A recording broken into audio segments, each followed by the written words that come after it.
가정교사 주제에 선 넘지 말라고 했을 텐데요. 강태민의 목소리가 서재 안을 가득 메웠어요.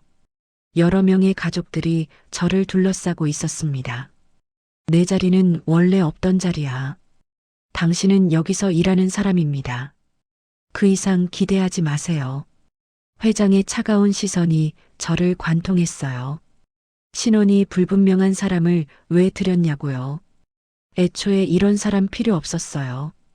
그들의 말이 화살처럼 꽂혔어요. 저는 그 자리에 서서 듣기만 할 수 있었습니다. 마치 상품 검사를 받는 것처럼요. 오늘은 이만 가세요. 회장이 손을 흔들었어요. 파리를 쫓아내듯이 복도를 걸어 나오며 눈물이 터졌어요. 33살에 이런 모욕을 당해야 했습니다. 하지만 그들은 몰랐어요. 방금 내쫓은 그 여자가 30년 동안 찾아 헤맨 바로 그 손녀라는 걸 말이에요. 이야기를 시작하기 전에 구독과 좋아요를 부탁드립니다. 구독과 좋아요는 영상 제작에 많은 도움과 힘이 됩니다. 안녕하세요. 저는 서지은입니다. 33이 된 지금까지 저는 늘 경계에 서 있었습니다. 기억과 망각 사이, 과거와 현재 사이, 그리고 누군가의 아이였던 시절과 혼자가 된 지금 사이에서 말이죠. 할머니는 제게 자주 말씀하셨습니다. 내가 우리 집에 온 건 기적이라고. 그때 저는 그 말의 무게를 몰랐습니다. 25살 때부터 가정교사 일을 시작했습니다. 아이들을 가르치는 건 저에게 자연스러운 일이었어요. 아마도 제 안에 있는 어린 시절의 기억들이 아이들과 소통하는데 도움이 되는 것 같았거든요. 단편적이고 흐릿하지만 분명히 존재하는 그 기억들이요. 이번 가을 평소보다 높은 시급의 제안을 받았습니다. 전화를 건 분은 자신을 강 회장의 비서라고 소개했어요. 목소리가 또렷하고 정중했지만 어딘지 경직되어 있었습니다. 서 선생님, 저희 회장님께서 선생님을 만나보고 싶어 하십니다. 초등학교 5학년 손자의 교육을 맡아주실 분을 찾고 계시거든요. 어떤 과목을 원하시나요? 전 과목입니다. 하지만 특히 아이의 정서적 안정에 중점을 두고 계십니다. 선생님께서 그런 부분에 탁월하시다고 들었습니다. 그 말을 듣는 순간 가슴이 뛰었습니다. 아이의 마음을 읽어주는 것, 그건 제가 가장 잘할 수 있는 일이었거든요. 할머니가 저에게 그렇게 해주셨던 것처럼요. 시급이 어떻게 되나요? 시간당 10만 원입니다. 순간 말을 잇지 못했습니다. 평소 받던 금액의 2배가 넘었거든요. 그런 돈을 주면서 저를 찾는다는 건 분명 특별한 이유가 있을 터였어요. 내일 오후 2시에 뵐 수 있으실까요? 평창동 주소를 알려드릴게요. 평창동이라는 말에 또 한 번 놀랐습니다. 서울에서 가장 비싼 동네 중 하나였거든요. 전화를 끊고 나서 한참 동안 멍하니 앉아 있었어요. 이런 기회가 정말 저에게 올까 싶어서였습니다. 그날 밤 할머니 사진 앞에 앉아 오랫동안 생각했습니다. 할머니는 평생 시장에서 떡을 팔며 저를 키워주셨어요. 당신 손녀가 아닌 저를 말이죠. 제가 어디서 왔는지, 왜 시장 한복판에 혼자 서 있었는지 아무도 모르지만 할머니는 저를 거두어 주셨습니다. 지은아, 내가 어디서 왔든 상관없어. 지금 여기 있으면 되는 거야. 할머니의 목소리가 들리는 것 같았습니다. 그래서 이번 일도 받아들이기로 했어요. 지금 여기 있는 제가 할 수 있는 최선을 다하면 되는 거라고 생각했거든요. 다음 날 오후 평창동으로 향하는 버스 안에서 마음을 다잡았습니다. 창밖으로 보이는 풍경이 점점 달라졌어요. 높은 담장과 넓은 정원을 가진 집들이 나타났고 공기마저 다른 것 같았습니다. 목적지에 도착했을 때 저는 한참 동안 그 집을 올려다봤습니다. 3층 규모의 석조 건물이었는데 유럽의 성을 옮겨놓은 것 같았어요.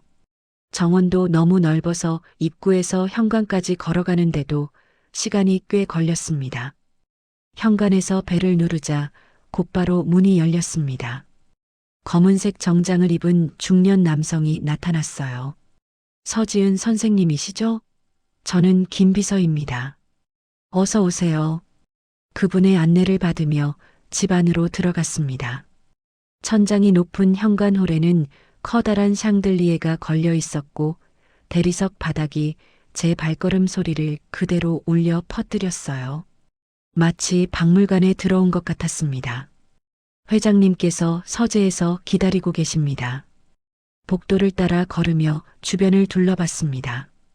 벽에는 유명한 화가들의 작품처럼 보이는 그림들이 걸려 있었고 곳곳에 놓인 화분의 꽃들은 완벽하게 관리되어 있었어요. 하지만 왠지 집 전체에 차가운 기운이 감돌았습니다. 사람이 살고 있는 집이라기보다는 전시장 같다는 느낌이 들었거든요.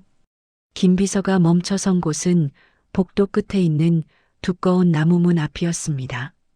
노크를 2번 한 후 문을 열어주었어요. 회장님, 서지은 선생님 모시고 왔습니다. 들어오세요. 낮고 침착한 목소리가 들렸습니다. 서재 안으로 들어가는 순간 저는 압도당했어요. 천장까지 닿은 책장들이 벽 전체를 둘러싸고 있었고 그 가운데 커다란 책상 뒤에 한 분이 앉아 계셨습니다. 강도연 회장이었습니다. 70을 넘긴 나이지만 등이 곱고 눈빛이 날카로웠어요. 회색 양복을 입고 계셨는데 구김 하나 없이 완벽했습니다. 그분이 저를 보는 눈빛에는 감정이라고는 전혀 찾을 수 없었어요. 앉으세요. 책상 앞에 놓인 의자에 앉았습니다.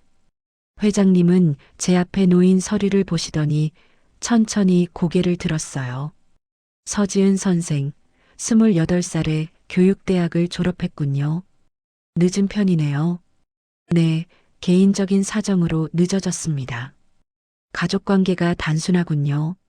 할머니 슬하에서 자랐다고 되어 있는데 부모님은 어떻게 된 겁니까? 그 질문에 목이 메었습니다. 하지만 감정을 드러내지 않으려고 애썼어요. 잘 모릅니다. 어릴 때 할머니께서 저를 맡아 키우셨거든요.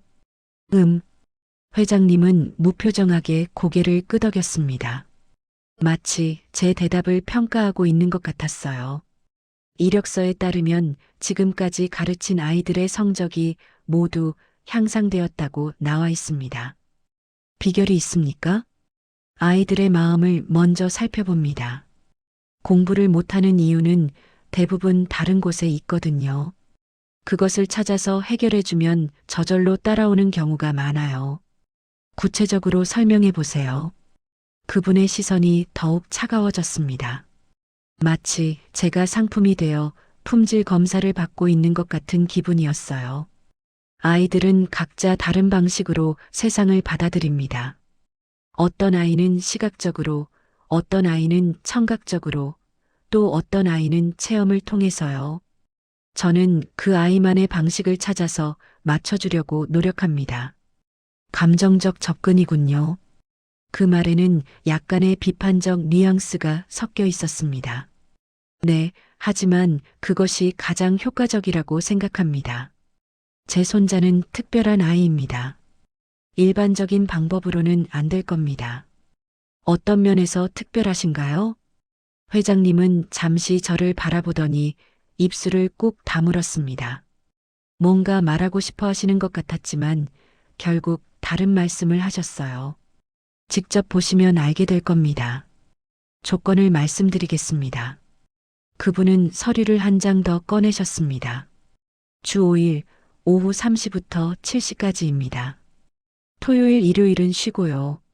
한 달에 800만 원, 성급금으로 200만 원을 먼저 드리겠습니다. 숨이 막힐 것 같았습니다. 제가 지금까지 받아본 돈 중 가장 큰 금액이었거든요. 단 조건이 있습니다.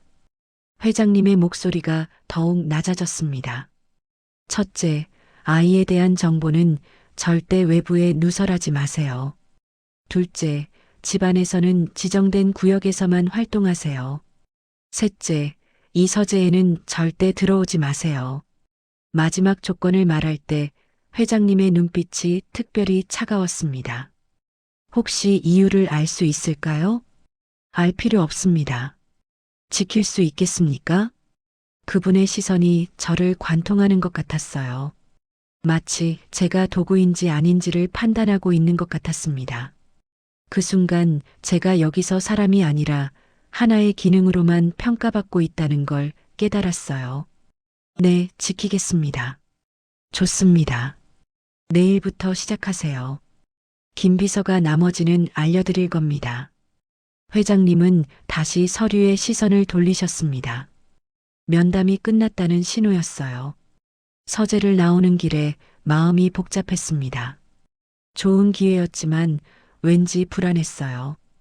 특히 서재 출입 금지라는 조건이 계속 마음에 걸렸습니다. 그곳에 무엇이 있기에 그렇게 엄격하게 금지하는 걸까요? 집으로 돌아가는 버스 안에서 창밖을 바라보며 생각했습니다. 할머니라면 뭐라고 하셨을까요? 아마 조심하라고 하시면서도 기회를 놓치지는 말라고 하셨을 거예요. 그날 밤 새로운 일을 앞두고 설렘과 불안이 뒤섞인 채 잠자리에 들었습니다. 하지만 꿈속에서 계속 강도연 회장의 차가운 눈빛이 떠올랐어요.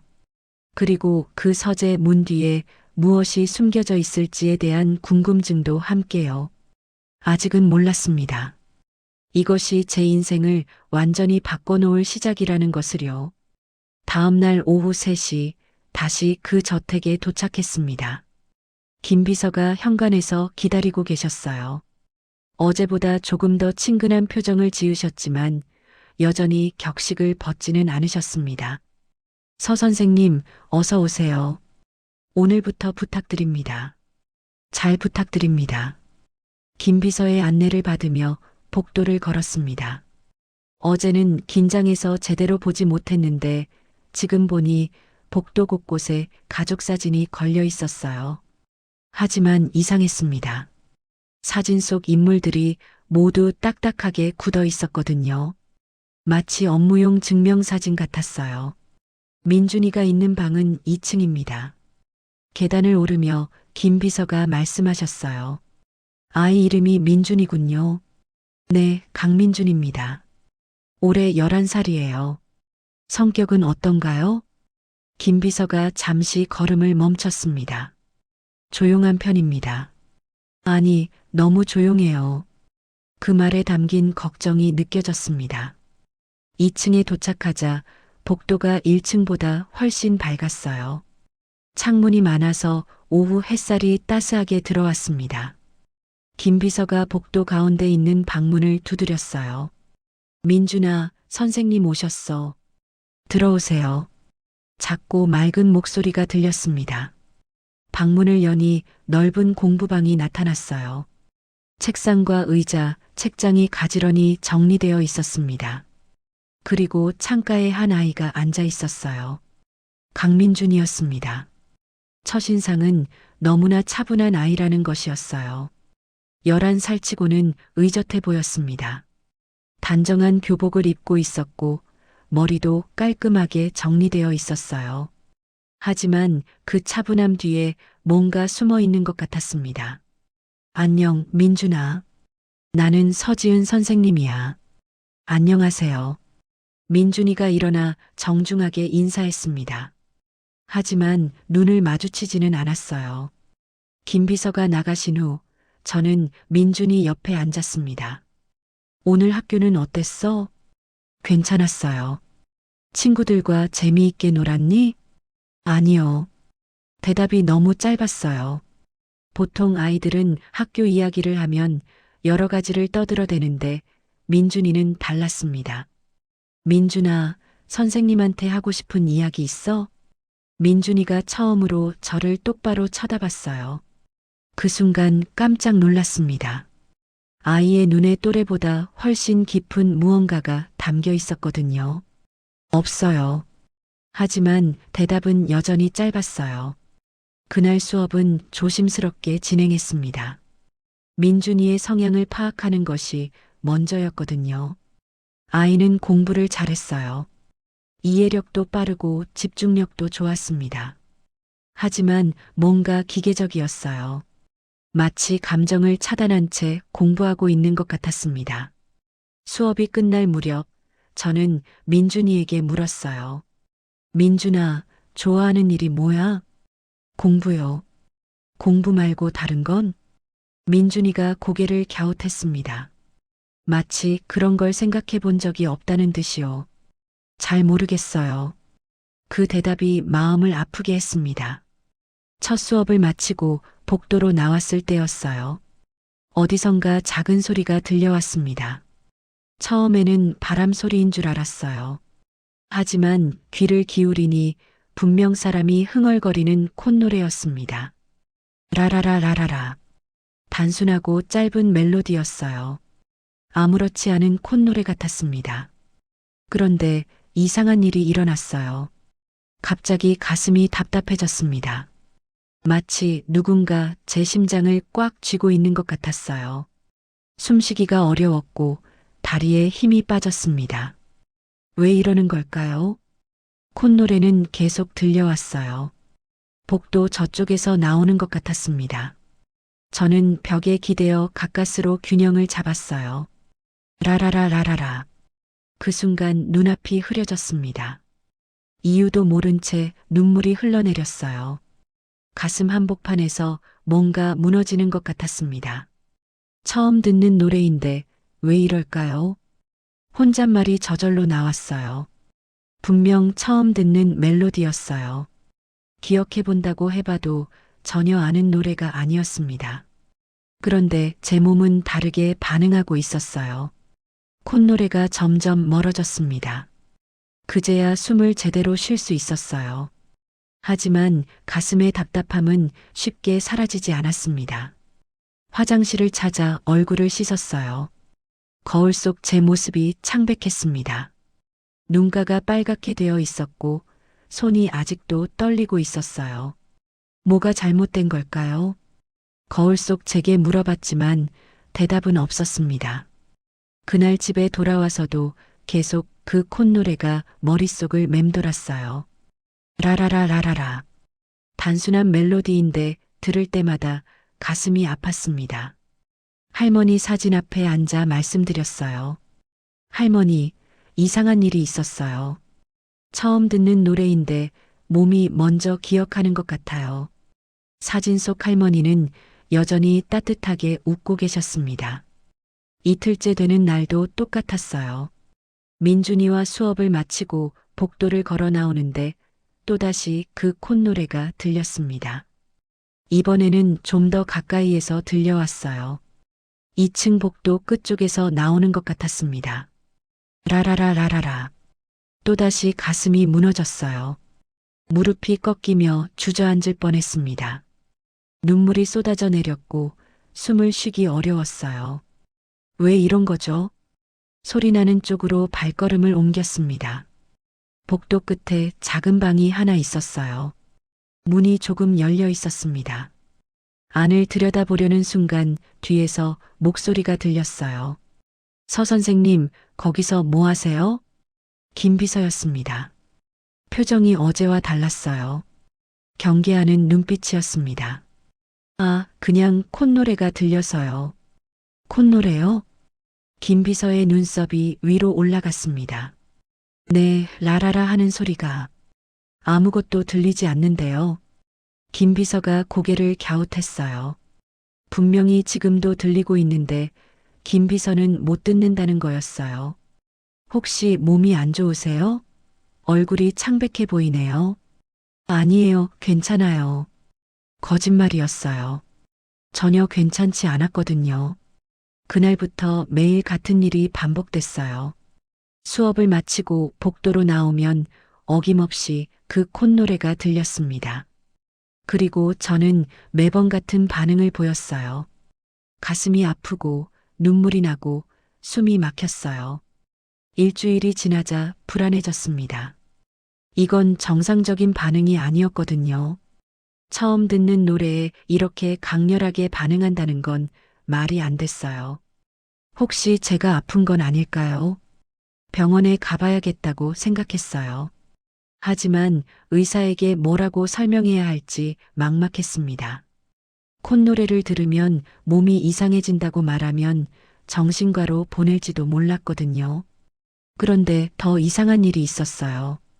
어느 날 민준이와 수업하는 중에 제가 무의식적으로 그 멜로디를 흥얼거렸던 거예요. 라라라라라라. 민준이가 갑자기 펜을 떨어뜨렸어요. 그리고는 저를 빤히 쳐다봤습니다. 선생님, 그 노래 어디서 들었어요? 민준이의 목소리가 평소와 달랐어요. 급하고 간절했습니다. 여기서 들었어. 복도에서. 누가 불렀어요? 잘 모르겠어. 그냥 어디선가 들려와서.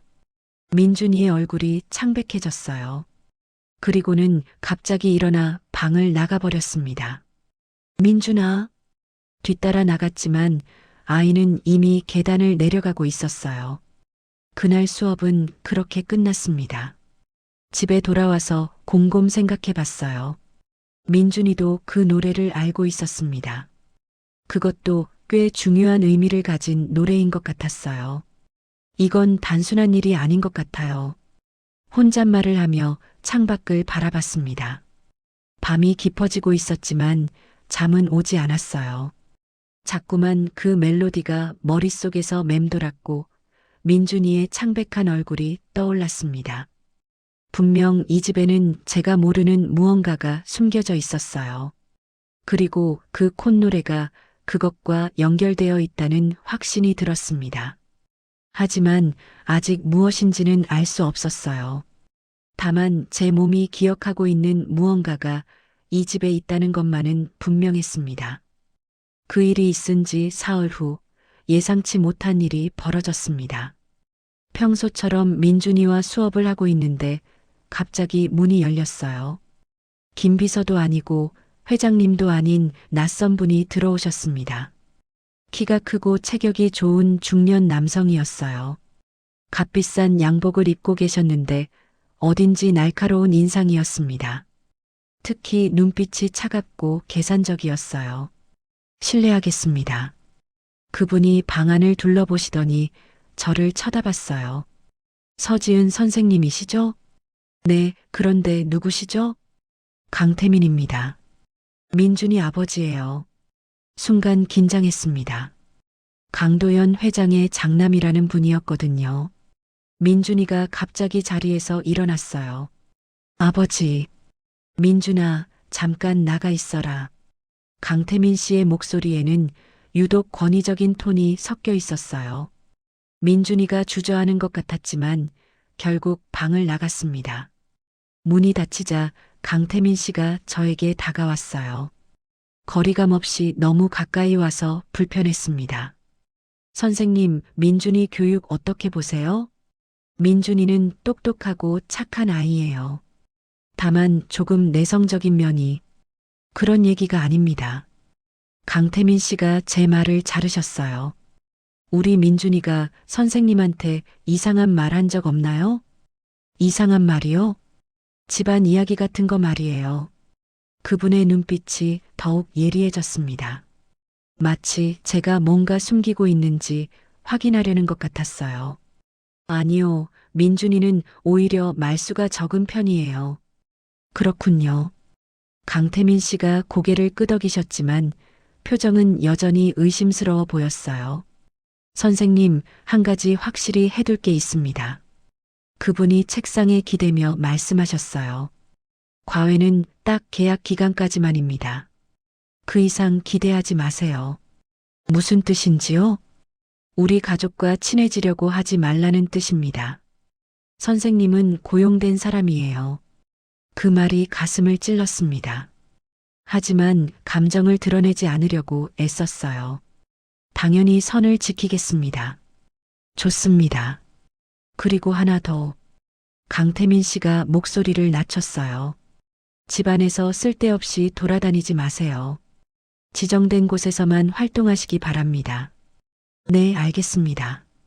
특히 아버지 서재나 다른 방들은 절대 들어가지 마세요. 아시겠죠? 그분의 목소리에 경고가 담겨 있었어요. 강태민 씨가 나간 후 한동안 멍하니 앉아 있었습니다. 분명 제게 뭔가 경계할 만한 이유가 있다는 뜻이었어요. 하지만 무엇 때문인지는 알 수 없었습니다. 민준이가 조심스럽게 들어왔어요. 선생님 괜찮아요? 응, 괜찮아. 하지만 민준이의 표정이 어두웠어요. 아마 밖에서 들었을 거예요. 아버지가 무슨 말 했어요? 그냥 공부 열심히 하라고 하시더라. 거짓말이었지만 아이를 걱정시키고 싶지 않았어요.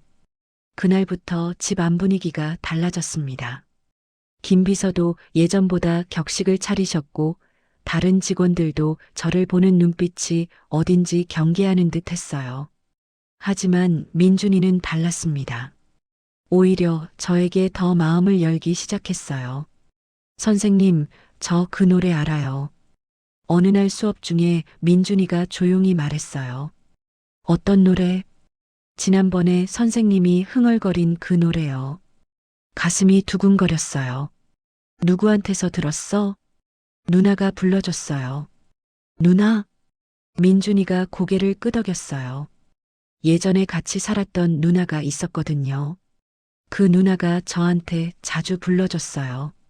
그 누나는 지금 어디 있는데? 민준이의 얼굴이 어두워졌어요. 모르겠어요. 어느 날 갑자기 없어졌어요. 언제? 한참 전이에요. 제가 아주 어렸을 때요. 그 순간 뭔가 중요한 단서를 찾은 것 같았어요. 하지만 더 자세히 물어보기 전에 문이 열렸습니다. 강태민 씨였어요. 민준아, 잠깐 이리 와봐라. 민준이가 나간 사이 저는 혼자 생각에 잠겼어요. 민준이에게 누나가 있었다는 것, 그 누나가 갑자기 사라졌다는 것, 그리고 그 누나가 불러준 노래가 제가 듣는 콧노래와 같다는 것. 이 모든 게 우연의 일치일 수는 없었어요. 몇 분 후 민준이가 들어왔는데 얼굴이 창백했어요.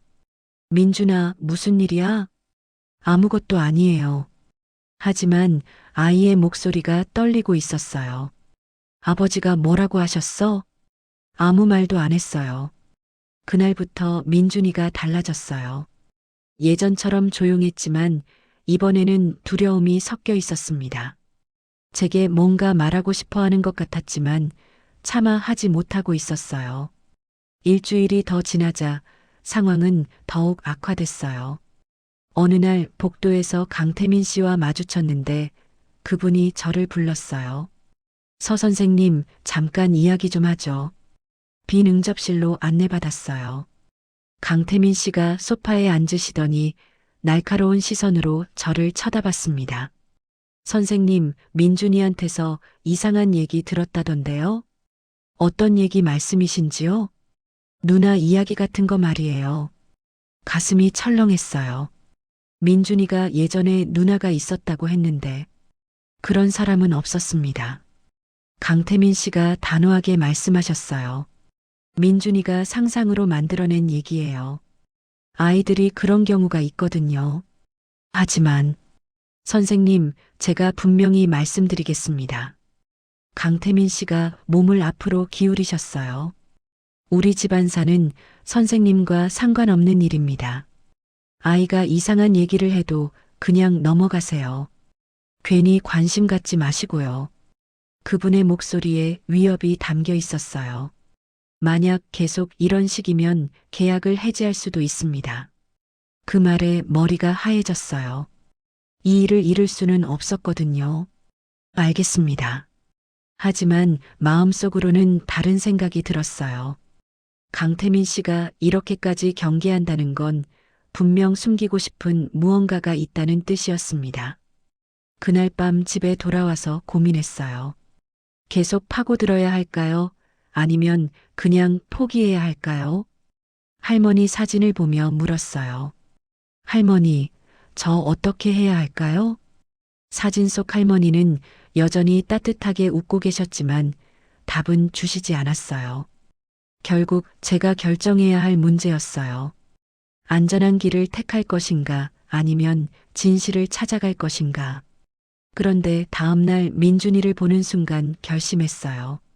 아이의 눈에 간절함이 담겨 있었거든요. 마치 저에게 도움을 요청하는 것 같았어요. 선생님, 저 무서워요. 수업 시간에 민준이가 작은 목소리로 말했어요. 왜? 아버지가 누나 얘기하지 말라고 했어요. 그런 사람은 없었다고요. 그래서 무서운 거야? 아니에요.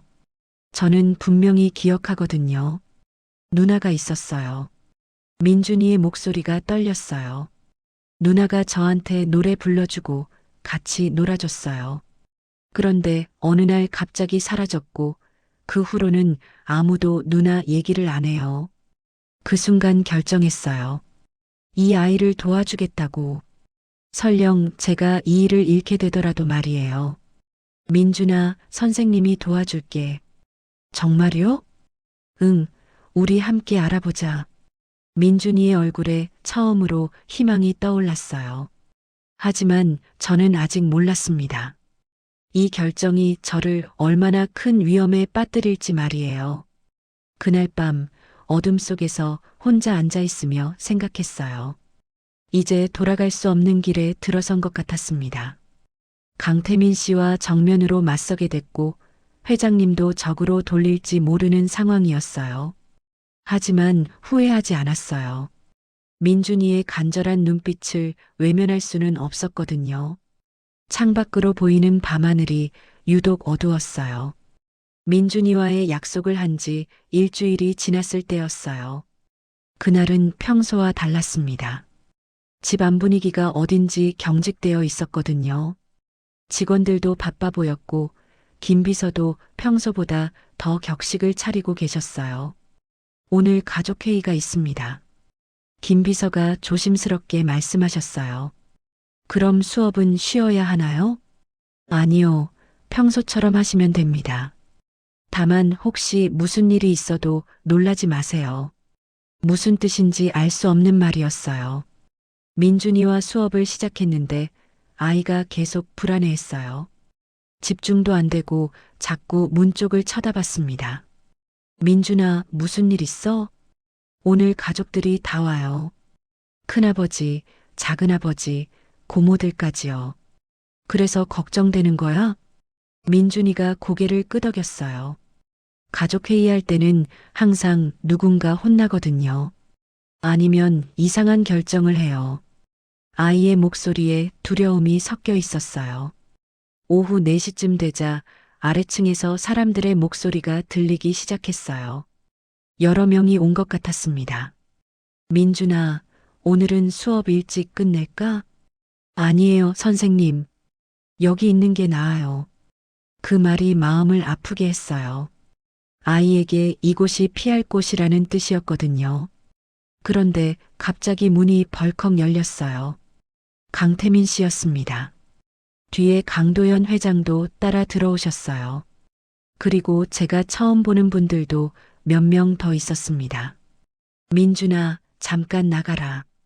강태민 씨의 목소리가 차갑게 울렸어요. 아버지, 수업 중이에요. 지금 당장 나가라고 했다. 민준이가 주저하며 저를 쳐다봤어요. 제가 고개를 끄덕여 보이자 아이는 마지못해 방을 나갔습니다. 문이 닫히자 회장님이 입을 여셨어요. 서지은 선생. 네, 회장님. 일어서서 정중하게 인사했어요. 민준이 교육 어떻게 되고 있습니까? 열심히 하고 있습니다. 민준이는 이해력이 빨라서 그런 얘기 말고 회장님이 제 말을 끊으셨어요. 아이가 이상한 말 하지 않나요? 가슴이 철렁했어요. 이상한 말이요? 없었던 가족 이야기 같은 거 말이에요. 회장님의 눈빛이 날카로워졌습니다. 아니요, 그런 건 없었습니다. 거짓말이었어요. 하지만 민준이를 보호해야 했습니다. 그때 강태민 씨가 나섰어요.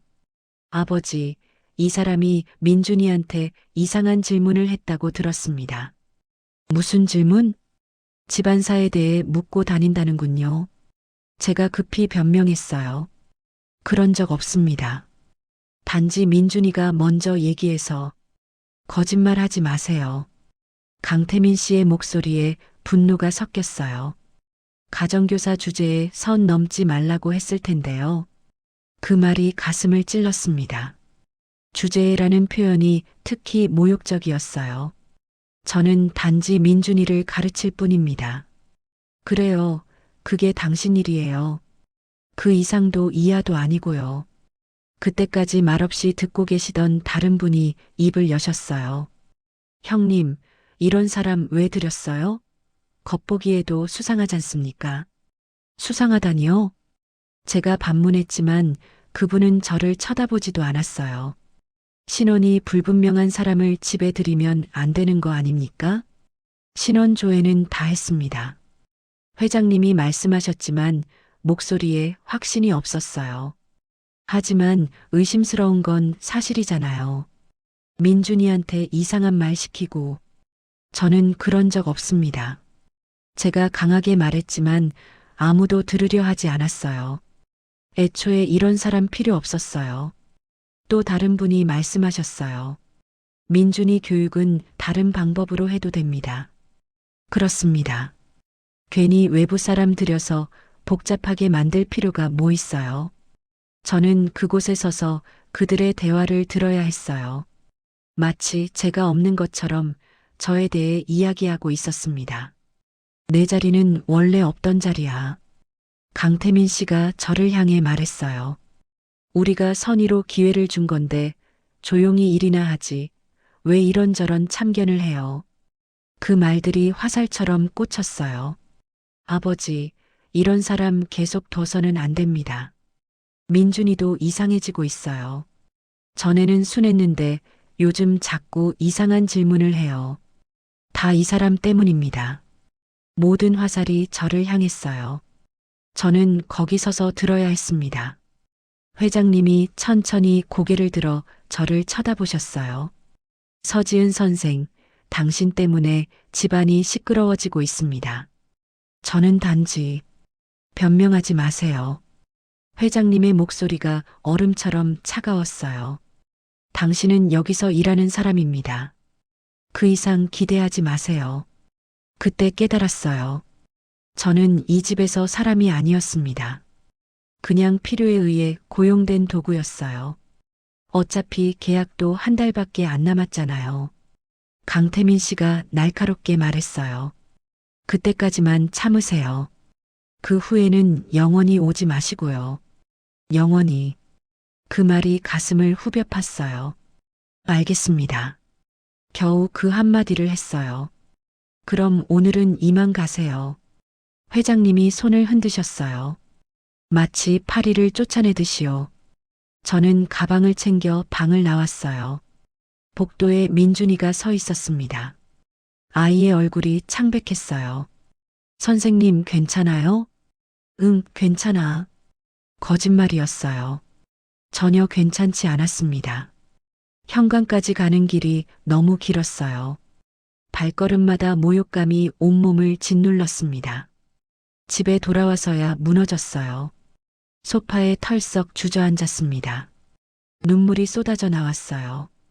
울음을 참으려고 했지만 소용없었습니다. 가정교사 주제에 내 자리는 원래 없던 자리야. 당신은 여기서 일하는 사람입니다. 그 말들이 계속 머릿속에서 맴돌았어요. 33살에 이런 모욕을 당해야 했습니다. 제가 무슨 잘못을 했다고요. 민준이를 도와주려고 했을 뿐인데 말이에요. 할머니 사진을 붙들고 울었어요.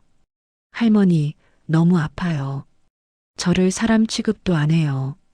사진 속 할머니는 말이 없었어요. 제가 뭘 잘못했나요? 민준이 도와주는 게 그렇게 잘못된 일인가요? 답은 없었어요. 밤이 깊도록 울었습니다.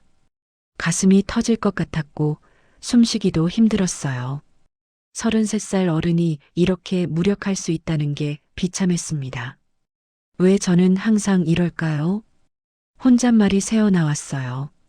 어릴 때도 그랬어요. 시장에 혼자 서 있던 그날도 할머니 손에서 자라며 눈치를 보던 시절도, 남들보다 늦게 대학에 다니면서 봤던 시선들도 항상 제자리가 없었어요. 그런데 이번에는 달랐어요. 민준이라는 아이가 있었습니다. 저를 필요로 하는 아이가요. 새벽이 되자 눈물이 그쳤어요. 그리고 마음속에서 뭔가 단단해지는 걸 느꼈습니다. 거울을 보며 말했어요. 다시 일어서자. 붓은 눈을 차가운 물로 식혔어요. 창백한 얼굴을 보며 다짐했습니다. 포기하지 말자. 강태민 씨들이 원하는 건 제가 굴복하는 것이었어요. 조용히 물러나서 아무 말도 하지 않는 것이요. 하지만 저는 그럴 수 없었어요. 민준이를 위해서라도요. 할머니, 저 힘내볼게요.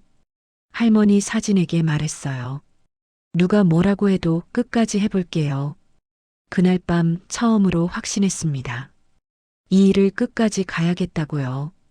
설령 더 큰 모욕을 당하게 되더라도요. 다음 날 아침 거울에 비친 제 얼굴이 달라져 있었어요. 눈빛이 전과 다했습니다. 더 이상 피하지 않겠다는 의지가 담겨 있었어요.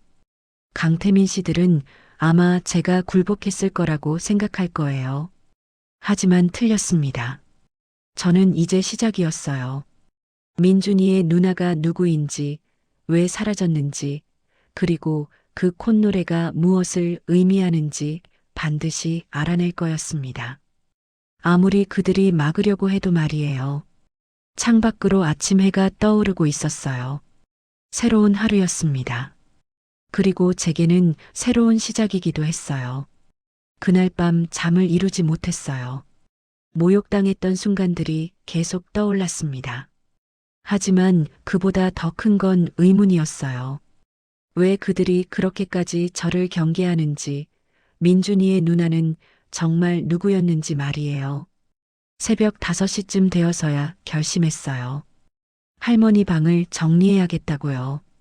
할머니가 돌아가신 지 벌써 3년이 지났지만 방은 그대로 두고 있었거든요. 뭔가 정리하기가 아쉬웠고 혹시 할머니가 돌아오실 것 같은 기분이 들어서였어요. 하지만 이제는 정리할 때가 된 것 같았습니다. 할머니 방문을 열었어요. 오랫동안 닫혀 있어서 먼지 냄새가 났습니다. 창문을 열어 환기를 시켰어요. 옷장부터 정리하기 시작했어요. 할머니의 낡은 옷들이 가지런히 걸려 있었습니다. 하나하나 꺼내며 추억에 잠겼어요. 이 옷은 제가 중학교 졸업식 때 입고 가셨던 거예요. 저 한복은 명절 때 항상 입으셨고요. 옷장 맨 아래 서랍을 열었을 때였어요. 이상한 봉투가 하나 있었습니다. 노란 봉투였는데 꽤 두꺼웠어요. 겉면에 지은이라고 할머니 글씨로 적혀 있었습니다. 가슴이 두근거렸어요. 봉투를 열어봤습니다. 첫 번째로 나온 건 낡은 종이 한 장이었어요. 펼쳐보는 순간 숨이 막혔습니다. 실종 전단지였어요. 실종 아동을 찾습니다라는 큰 글씨 아래에 어린 여자아이의 흑백 사진이 있었습니다. 그리고 그 아래 적힌 정보들을 보는 순간 온몸이 얼어붙었어요. 이름 강지은 나이 만 3세 실종 일시 1993년 10월 15일 실종 장소 남대문 시장 일대 특징 오른손 새끼손가락에 작은 사마귀 왼쪽 귀 뒤에 동그란 점. 저도 모르게 제 오른손 새끼손가락을 확인했어요. 그곳에 작은 사마귀가 있었습니다. 어릴 때부터 있던 거라 당연하게 생각했는데요. 왼손으로 왼쪽 귀 뒤를 만져봤어요. 동그란 점이 있었습니다. 전단지가 손에서 떨어졌어요. 봉투 안에 다른 것들도 있었어요. 작은 원피스 한 벌이었습니다. 분홍색 꽃무늬가 있는 아주 작은 옷이었어요. 그리고 마지막에 할머니의 편지가 있었습니다. 떨리는 손으로 편지를 펼쳤어요. 지은아, 이 편지를 읽고 있다면 할머니는 이미 하늘나라에 가 있을 거야. 미안해, 지금까지 말하지 못해서. 너는 할머니 친손녀가 아니야. 1993년 10월 15일 남대문 시장에서 울고 있는 너를 할머니가 발견했어.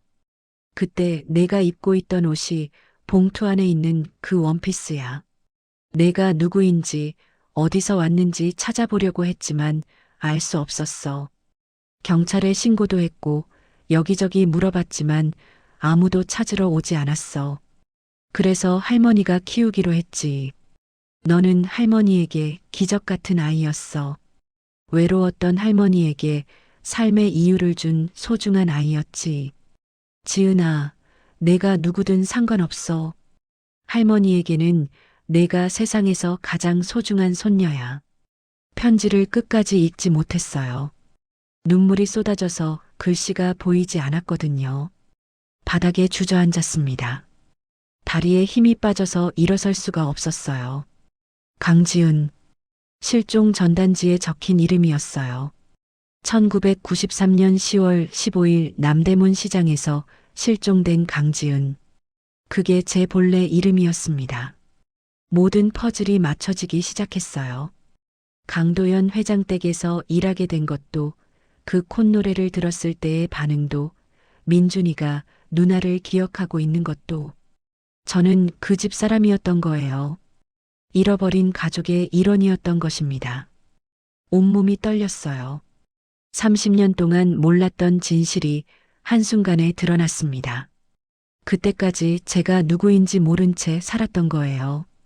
제 본래 자리를 찾지 못한 채로요. 할머니 편지를 다시 붙들고 울었습니다. 할머니는 모든 걸 알고 계셨어요. 제가 누구인지, 어디서 왔는지 말이에요. 하지만 끝까지 말씀하지 않으셨습니다. 왜였을까요? 아마도 저를 보호하려고 하셨던 것 같아요. 진실을 알게 되면 상처받을 거라고 생각하셨던 거죠. 하지만 이제 알게 됐어요. 저는 강지은이었습니다. 30년 전 실종된 강도연 회장의 손녀였어요.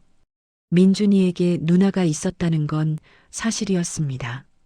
그 누나가 바로 저였던 거예요. 그리고 그 콧노래는 제가 민준이에게 불러줬던 노래였을 거예요. 어린 시절 제 목소리가 남아서 들리는 것인지도 모르겠어요. 모든 게 명확해졌습니다. 그런데 왜 아무도 저를 찾지 않았을까요? 왜 가족들은 제가 없던 사람인 것처럼 행동하는 걸까요? 그리고 강태민 씨가 그렇게 저를 경계하는 이유도 이제 알 것 같았어요. 혹시 제가 누구인지 알아볼까봐 두려워했던 거예요. 상속권 때문일 거예요. 제가 돌아오면 모든 게 복잡해지니까요. 바닥에 흩어진 사진과 편지, 그리고 작은 원피스를 바라보며 다짐했어요. 이제 진실을 알아야겠어요. 30년 전 무슨 일이 있었는지, 왜 저를 찾지 않았는지, 그리고 지금은 왜 숨기려고 하는지요. 민준이를 위해서가 아니라 저 자신을 위해서라도요. 할머니, 이제 알겠어요. 제가 왜 그 집에 이끌렸는지 말이에요. 운명이었던 거예요. 다음 날 오후 저는 평소보다 일찍 그 집에 도착했습니다. 마음을 정리하는데 하루 종일 걸렸어요. 할머니 방에서 발견한 것들을 계속 들여다보며 용기를 냈습니다. 저는 강지은이었어요. 30년 전 이 집에서 사라진 손녀였습니다. 이제 남은 건 확실한 증거를 찾는 것이었어요. 김 비서가 현관에서 맞아주셨어요. 서 선생님, 어서 오세요. 그런데 오늘 회장님께서 급한 일로 외출하셨습니다. 그래요? 언제쯤 돌아오세요? 저녁 늦게 될 것 같아요. 강태민 부장님도 함께 나가셨고요. 기회였어요. 그럼 민준이는 어디 있나요? 학교 방과 후 수업이 있어서 늦습니다. 5시쯤 돌아올 거예요. 완벽한 타이밍이었어요. 알겠습니다. 그럼 준비하고 기다리고 있을게요. 김 비서가 안내해 주신 후 사라졌어요. 집안이 고요했습니다. 저는 복도를 천천히 걸었어요. 이번에는 다른 느낌이었습니다. 이곳이 제 집이었다는 걸 알고 보니 모든 게 달라 보였거든요. 벽에 걸린 가족 사진들을 다시 봤어요. 어제까지는 그냥 딱딱한 사진들이라고 생각했는데 지금 보니 뭔가 빠진 것 같았습니다. 한 명이 빠져 있었어요. 어린 여자아이가요. 1층 서재 앞에 멈춰 섰어요. 강도연 회장이 절대 들어오지 말라고 했던 그 방이었습니다. 처음 왔을 때부터 계속 금지되어 있던 곳이요. 문 손잡이를 잡았어요. 떨리는 손으로 천천히 돌렸습니다. 문이 열렸어요. 서재 안으로 들어갔습니다. 어제 면접 때와 똑같은 모습이었어요. 천장까지 닿은 책장들, 커다란 책상, 그리고 무거운 분위기. 하지만 이번에는 다른 시선으로 봤어요. 뭔가 숨겨진 게 있을 거라는 확신이 있었거든요. 책상부터 살펴봤어요. 서랍들을 하나씩 열어봤는데 대부분 잠겨 있었습니다. 하지만 맨 아래 서랍은 열렸어요. 안에는 파일들이 가지런히 정리되어 있었어요. 첫 번째 파일을 열었습니다. 지은이 관련 자료라고 적혀 있었어요. 가슴이 쿵 내려앉았습니다. 파일 안에는 수십 장의 서류가 있었어요. 실종 신고서, 경찰 조서, 수색 보고서들이었습니다. 그 중에서 가장 먼저 눈에 들어온 건 실종 신고서였어요. 신고자 강도현, 실종자 강지은 만 3세, 손녀 실종 일시 1993년 10월 15일 오후 이시경 실종 장소 남대문 시장 일대. 할머니가 찾아주신 전단지와 똑같은 내용이었어요. 다음 장을 넘겼습니다. 경찰 조서가 나왔어요. 당시 상황이 자세히 기록되어 있었습니다. 피해자 할아버지 강도현 당시 42세과 함께 남대문 시장에 장보기를 갔다가 잠시 한눈을 판 사이 실종됨. 당시 피해자는 분홍색 꽃무늬 원피스를 입고 있었음. 그 원피스였어요. 할머니가 보관하고 계셨던 바로 그 옷이었습니다. 계속 읽어나갔어요. 피해자는 평소 라라라 하는 멜로디를 자주 흥얼거렸음. 가족들은 이를 지은이만의 특별한 노래라고 증언함. 콧노래였어요. 제가 복도에서 들었던 바로 그 멜로디였습니다. 손이 떨렸어요. 더 깊이 파일을 뒤져봤습니다. 수색 보고서들이 나왔어요. 몇 달간 계속된 수색 기록들이었습니다. 전국의 경찰서, 병원, 보육원까지 모든 곳을 뒤졌다는 내용이었어요. 하지만 찾지 못했어요. 마지막 장에는 수색 중단 결정서가 있었습니다. 1994년 4월 15일자로 공식 수색 중단. 다만 개인적 차원에서 계속 수색 예정. 그 아래 강도연 회장의 손글씨로 메모가 적혀 있었어요. 지은이를 절대 포기하지 않겠다. 언젠가 반드시 찾겠다. 가슴이 뭉클했어요. 두 번째 파일을 열었습니다. 이번에는 탐정 의뢰 기록이라고 적혀 있었어요. 안에는 수십 개의 탐정사무소 계약서들이 있었습니다. 1994년부터 최근까지 거의 매년 새로운 탐정을 고용한 기록들이었어요. 모두 저를 찾기 위한 것들이었습니다. 보고서들도 있었어요. 각 탐정들이 제출한 수색 결과 보고서들이었습니다. 대부분 단서 없음, 추적 불가 같은 내용들이었어요. 하지만 2010년경 보고서 하나가 눈에 띄었어요. 남대문 시장 일대에서 떡장사 노파가 당시 실종 아동과 비슷한 특징의 아이를 키우고 있다는 제보 있음. 하지만 접근 시 경계심이 심하여 확인 불가. 할머니였어요. 할머니도 알고 계셨던 거예요. 누군가 저를 찾고 있다는 걸 말이에요. 그래서 더욱 조심스럽게 저를 보호하신 거였습니다. 세 번째 파일은 가족회의록이었어요. 1993년부터 최근까지의 가족회의 내용들이 기록되어 있었습니다. 처음 몇 년간은 저를 찾는 것에 관한 논의들이었어요. 어떻게 찾을 것인가, 어디에 수색 범위를 확대할 것인가 같은 내용들이었습니다. 하지만 시간이 지나면서 내용이 달라졌어요. 2000년경 회의록을 보니 이런 내용이 나왔어요. 강태민 이제 그만 포기해야 합니다. 아이는 돌아오지 않을 겁니다. 강도연 절대 포기할 수 없다. 강태민 아버지, 현실을 받아들이세요.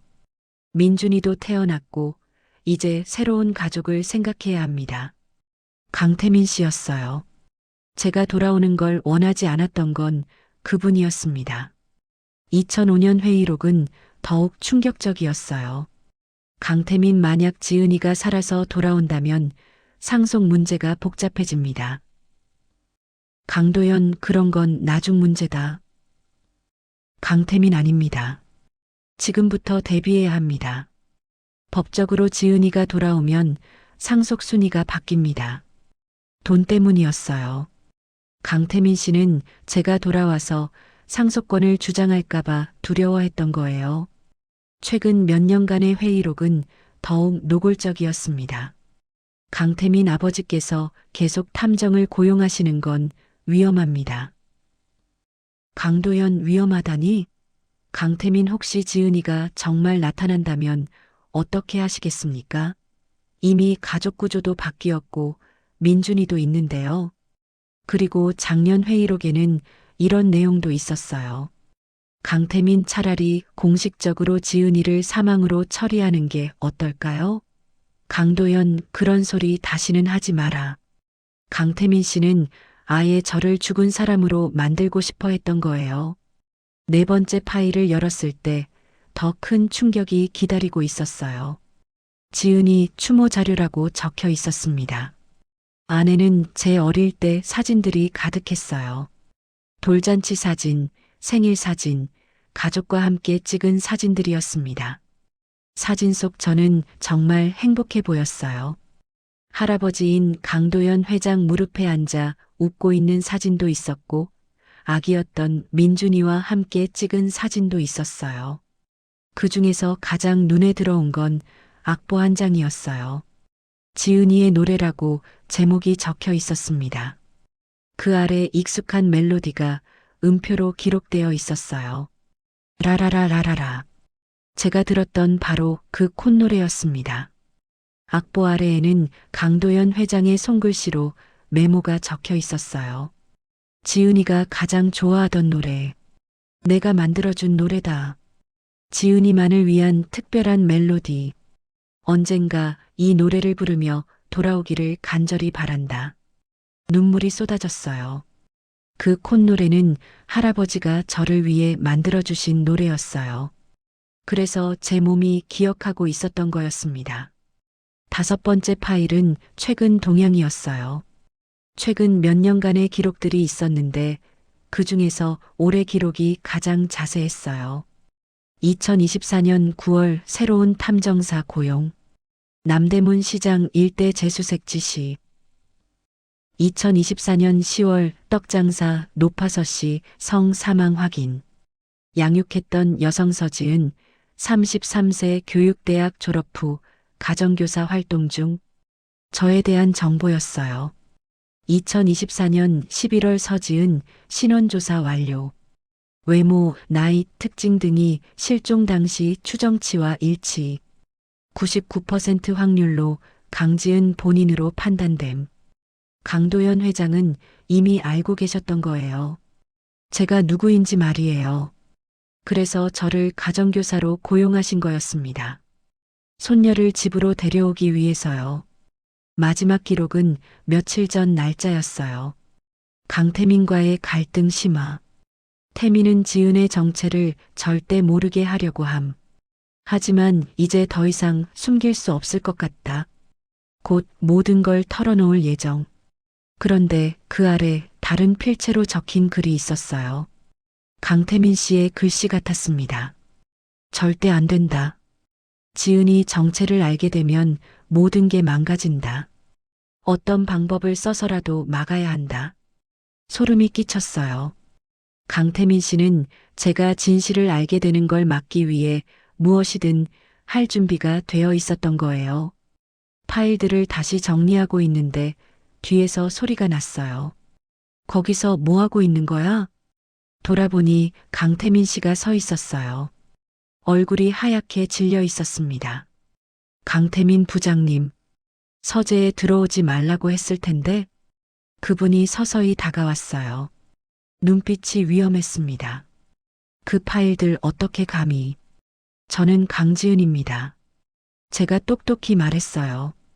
강태민 씨의 발걸음이 멈췄어요.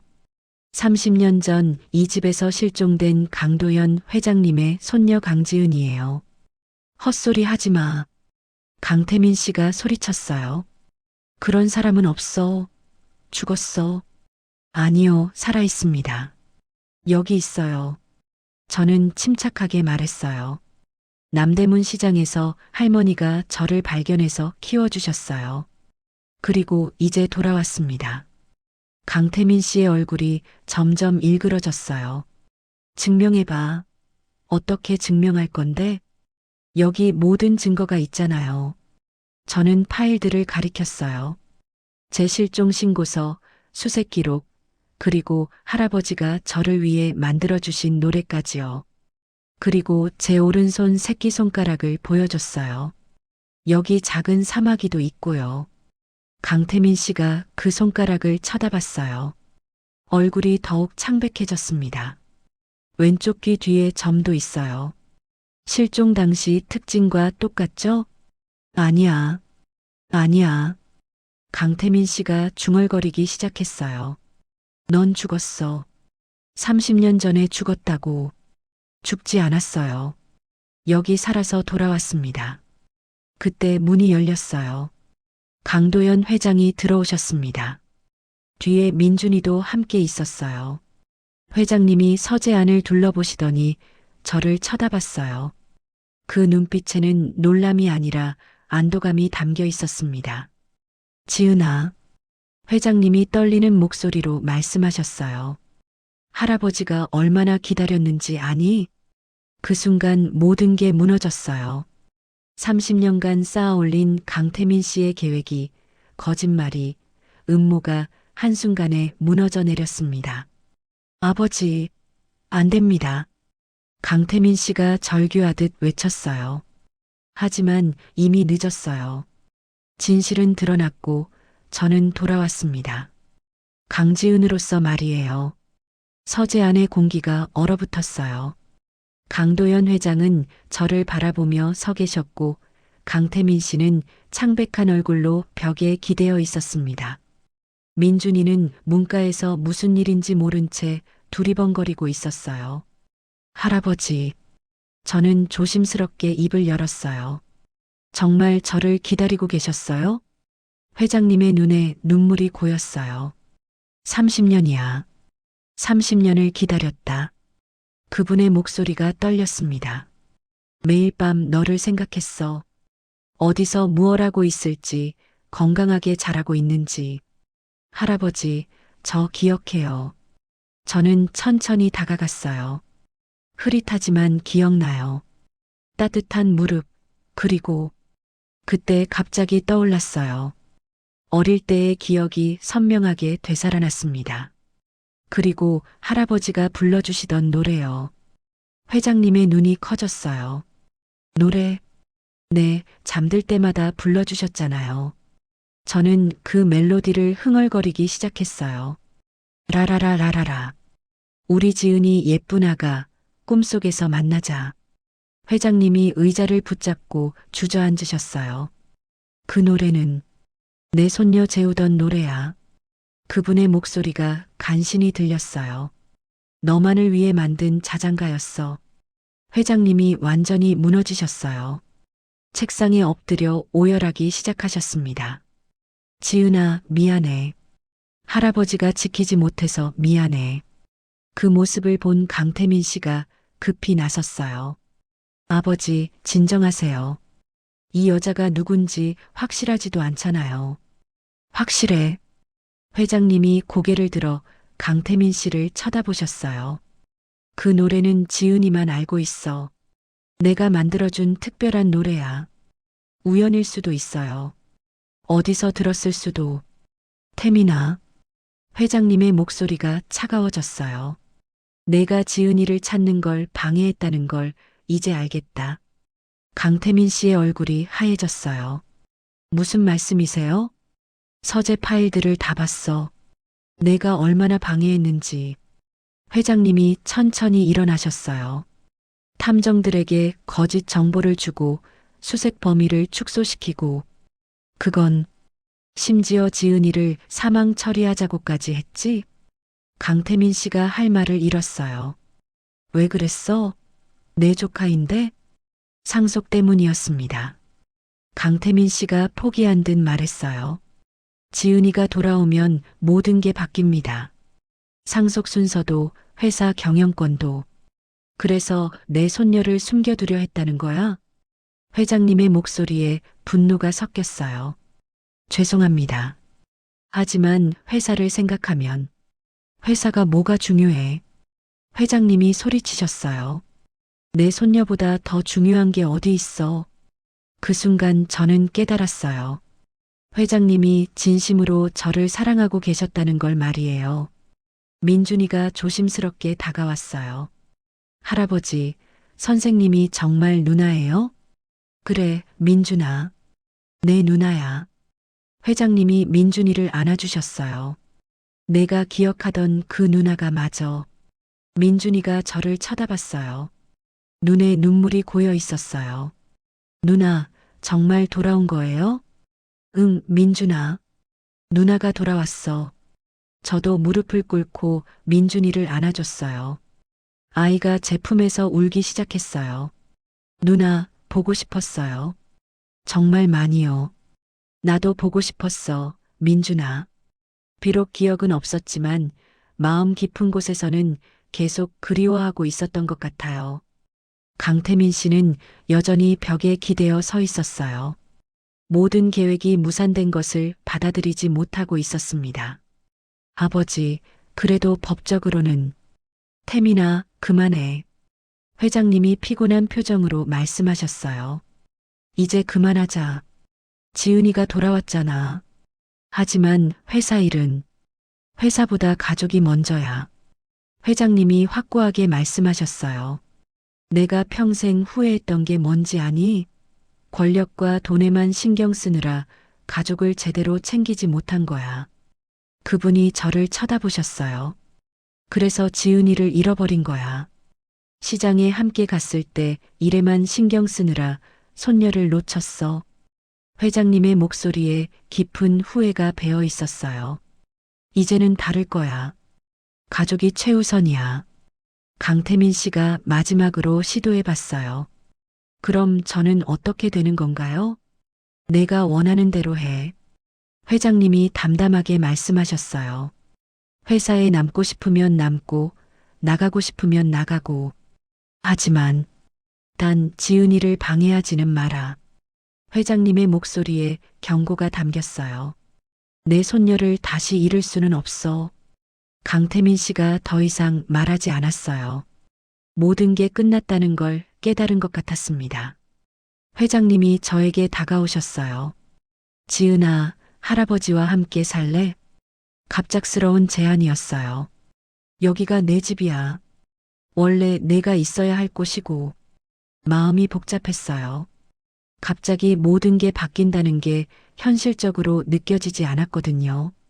할아버지, 시간을 주세요. 물론이지. 급할 건 없어. 회장님이 이해한다는 듯 고개를 끄덕이셨어요. 30년을 기다렸는데 며칠 더 기다리는 게 뭐가 어려워. 그날은 그렇게 마무리됐어요. 집에 돌아와서도 꿈 같았어요. 제가 정말 강도연 회장의 손녀라니요. 가난하게 살던 제가 갑자기 재벌가의 일원이 되었다는 게 믿어지지 않았습니다. 할머니 사진 앞에 앉아 말씀드렸어요. 할머니, 진짜 가족을 찾았어요. 할머니 말씀이 맞았어요. 기적이었던 거예요. 사진 속 할머니는 여전히 따뜻하게 웃고 계셨어요. 할머니가 저를 지켜주셔서 이런 날이 온 것 같아요. 고마워요. 다음 날부터 모든 게 바뀌기 시작했어요. 신문과 방송에서 30년 만에 돌아온 재벌 손녀 소식을 다뤘어요. 하지만 회장님이 언론을 통제해서 저에 대한 개인정보는 보호받을 수 있었습니다. 법적 절차도 시작됐어요. DNA 검사를 받았고 결과는 99.9% 일치였습니다.